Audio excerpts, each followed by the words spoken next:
France সফরে প্রধানমন্ত্রী নরেন্দ্র মোদী তাঁকে উষ্ণ অভ্যর্থনা জানালেন প্রবাসী ভারতীয়রা। এলসি প্যালেসে ফরাসি প্রেসিডেন্ট ইমানুয়েল ম্যাক্রঁর নৈশ ভোজে যোগ দেবেন প্রধানমন্ত্রী। মার্কিন ভাইস প্রেসিডেন্ট জেডি ভান্সের সঙ্গেও সৌজন্য সাক্ষাৎ করবেন এই সফরে।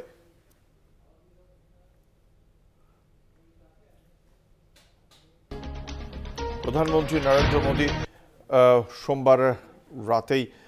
সোমবার পৌঁছে গিয়েছেন। দুদিনের তাঁর এই সফর, তাকে স্বাগত জানান ফ্রান্সের প্রেসিডেন্ট ইমানুয়েল ম্যাক্রঁ এবং তার সঙ্গেই নৈশভোজে যোগ দেবেন প্রধানমন্ত্রী। দুদিনের এই সফরে তার সঙ্গে সৌজন্য সাক্ষাৎ করবেন মার্কিন ভাইস প্রেসিডেন্ট জেডি ভান্স।